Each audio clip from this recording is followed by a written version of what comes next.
Nemecká nočná mora. Príbeh o strate energetickej suverenity a miliardovom omyle. Dobrý deň. Piatok 20. marec 2026 nám nastavuje zrkadlo, ktoré je pre najväčšiu európsku ekonomiku mimoriadne bolestivé. Nemecký energetický sen, známy pod vznešeným názvom Energiewende, sa definitívne zmenil na ekonomickú nočnú moru. Zatiaľ čo Berlín 10 ročia poučoval zvyšok Európy o čistom ovzduší, ekológii a morálnej nadradenosti obnoviteľných zdrojov, dnes pod tlakom tvrdej reality počíta astronomické straty. Ako sa mohlo stať, že priemyselný gigant, ktorý diktoval tempo svetovému inžinierstvu, stratil svoju energetickú suverenitu? Odpoveď leží v toxickej kombinácii iracionálneho strachu, cudzích spravodajských operácií a čistého politického oportunizmu. Jadrová fóbia. Keď emócie porazili fyziku. Bodom zlomu bol rok 2011 a katastrofa v japonskej Fukušime. Vtedajšia kancelárka Angela Merkelová, vyštudovaná fyzička, urobila pod tlakom verejnej mienky a blížiacich sa volieb rozhodnutie, ktoré dnes experti označujú za najväčšiu strategickú chybu povojnového Nemecka. Odstavenie bezpečných a bezemisných jadrových elektrární nebolo podložené vedeckými faktami, ale politickým oportunizmom. Nemecko sa rozhodlo vypnúť svoje najstabilnejšie zdroje energie v čase, keď nemalo pripravenú adekvátnu náhradu. Výsledok v marci 2026? Nemecko má jedny z najvyšších cien elektriny na svete a jeho priemysel od automobiliek po chemičky masívne uteká do USA a Číny, kde sú energie lacnejšie. Ruská stopa. Energetika ako nástroj rozkladu. Dnes, v roku 2026, už nie je tajomstvom, že nemecký odpor k jadru a jadrovému palivu bol dlhodobo a systematicky živený aj zvonku.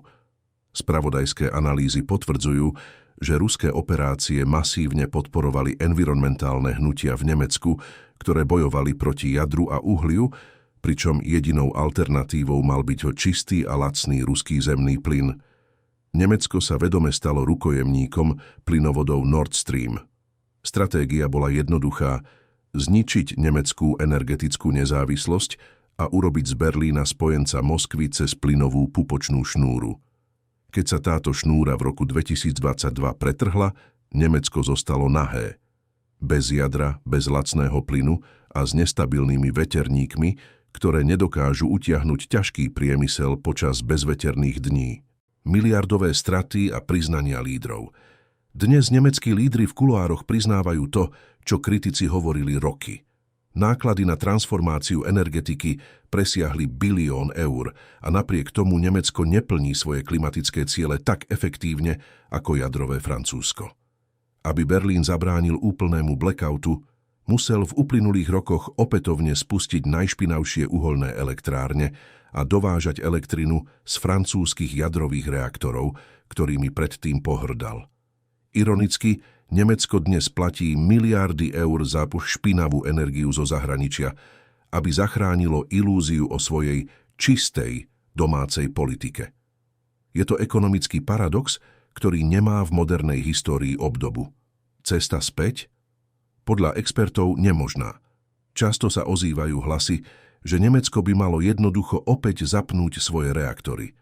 Avšak experti v marci 2026 varujú, že cesta späť je takmer nemožná.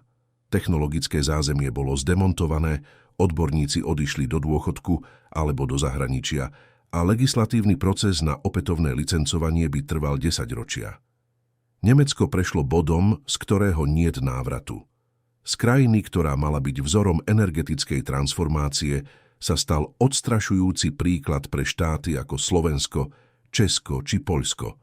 Tie dnes naopak masívne investujú do jadra, poučené nemeckým omylom. Výzva k diskusii. Čo si o tom myslíte?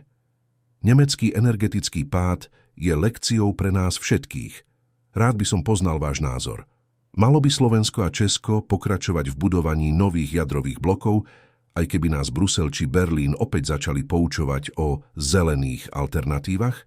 Napíšte mi svoje názory dolu do komentárov. Čítam každú vašu reakciu. Je jadro jedinou cestou k skutočnej nezávislosti?